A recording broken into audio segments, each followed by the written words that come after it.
Heading into the 1978 season, new GM Harry Dalton was tasked with his first major decision of his 13-year tenure, hiring a manager to replace the recently fired Alex Grammas.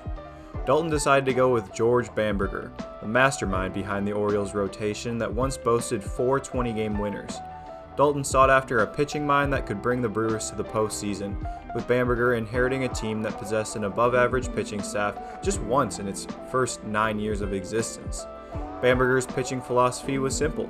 Just ask the late Hall of Fame manager Earl Weaver, who said to Sports Illustrated in 1979, "Throw strikes," he would say. "There's nothing complicated about baseball." Maybe that's what makes George so good.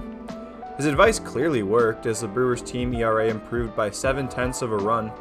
Comeback Player of the Year Mike Caldwell led the staff, finishing runner-up in Cy Young voting, while Larry Sorensen tossed 280 innings with a 3.21 ERA. The pair followed Bamberger's advice to throw strikes, with the pair each posting 5+ wins above replacement. They were the only duo to do that in franchise history, and would remain the only for over 40 years.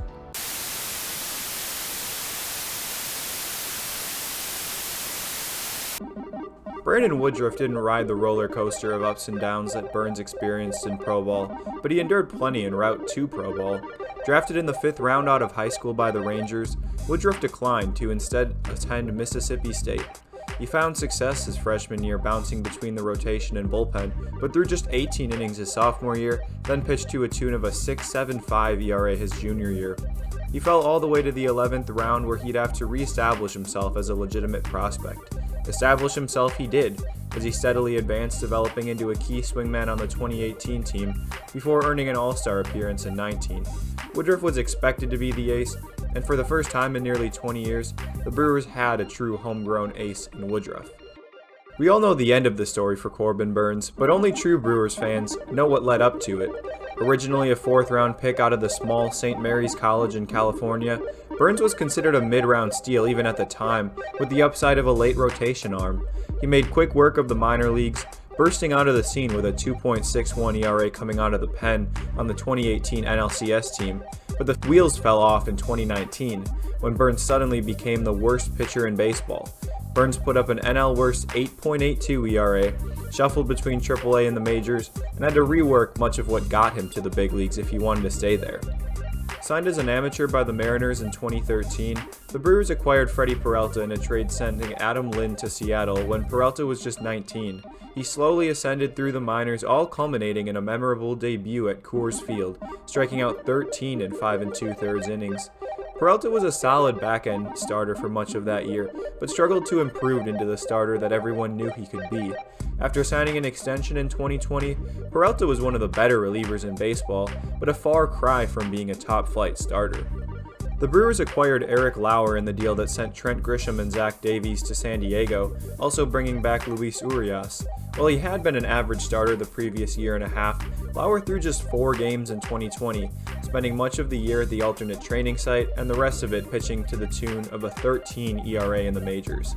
Adrian Hauser made his Brewers debut before any other active Brewer, but his journey to becoming a big league starter has been rocky. Though he debuted in 2015, he didn't throw more than 15 innings in a year until 2019, when he proved a valuable swingman on that postseason team.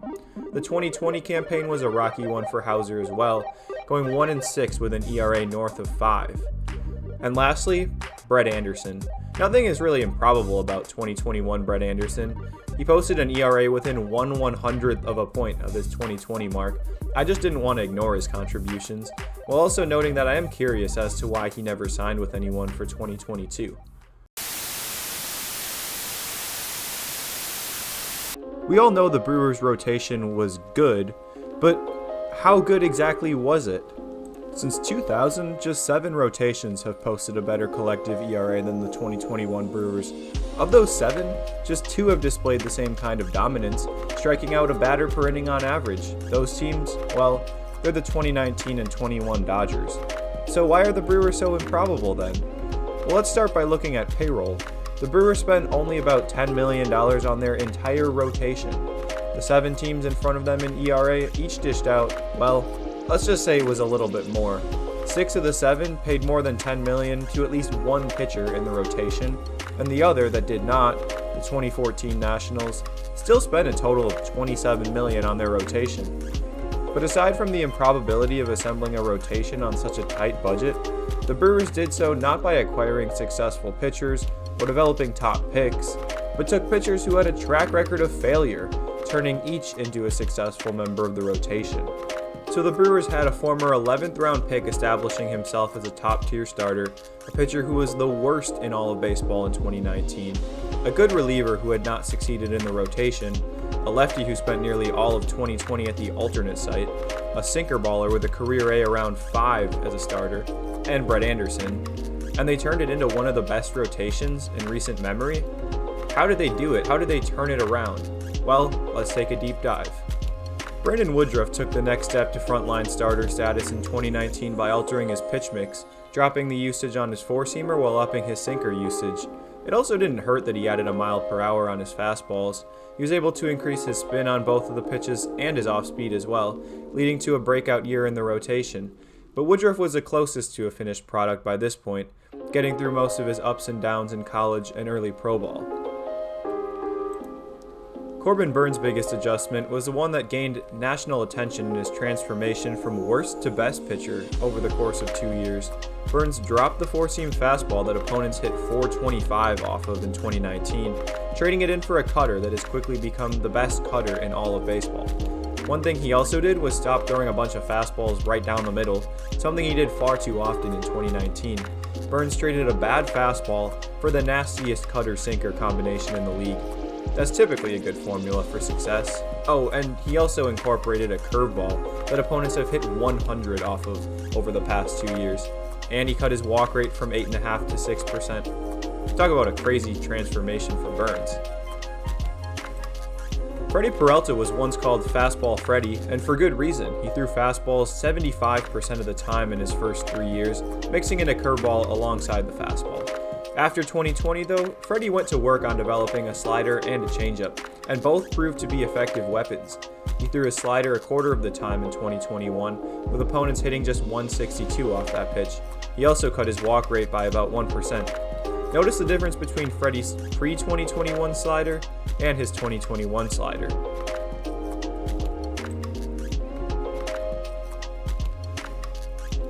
Eric Lauer was a first-round pick, the Padres' opening day starter in 2019, and yet he began the 2021 season at the alternate training site in Appleton.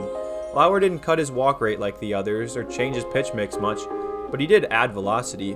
His average fastball went from 91 with the Padres to 92.5 in 21 and nearly 93.5 in 2022.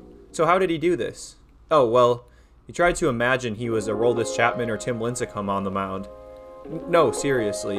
Will Salmon chronicled the experience in an article for The Athletic earlier this year.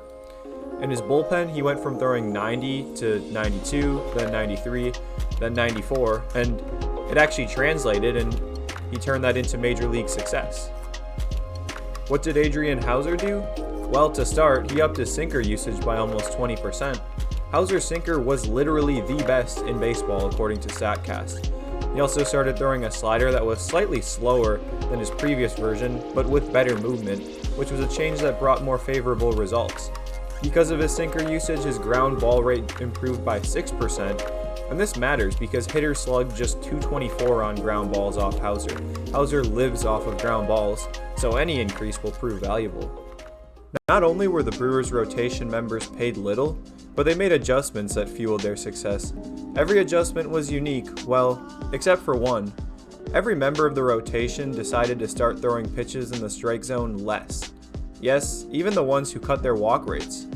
During his breakout season, Brandon Woodruff dropped the percentage of pitches in the zone by 2%, Burns by 5% from 19 to 21, Freddie's fell by 3%, Lauer by 2%, Hauser by 3.5%, and heck, Brett Anderson's fell by 8.5% from 2019. Doesn't seem like a lot? Well, each pitcher dropped by an average of 4%. The difference between the team with the highest mark and the lowest mark, 4.5%. Was this a byproduct of having nastier pitches? Was it a concerted effort or merely coincidence? We can't exactly know. But the interesting part is while the Brewers were third to lowest in pitches thrown in the zone, the Dodgers, with their MLB leading rotation, were tops in the majors. but every single rotation member became better when throwing fewer pitches in the strike zone. So why was this the most improbable rotation in recent memory? They didn't go out and buy high-priced free agents, nor did they trade for big-time prospects or pick these guys in the first round, and none of them saw immediate success in the rotation upon arrival to the majors. For the first time in 43 years, the Brewers had 2 starters worth 5 wins above replacement. The guy with a 7 ERA in college, the worst pitcher in baseball just 2 years prior, a relief arm with little starting experience, a mid-season recall from the alternate training site, and a career 5 ERA starter, all culminating in the greatest rotation in franchise history. The Brewers' pitching staff was phenomenal, a force to be reckoned with, the rotation carrying the club to a 90-plus win season. We had seen it before, but it had been 43 years ago, and how'd they do it? Well, they eschewed George Bamberger's advice and decided to throw fewer strikes.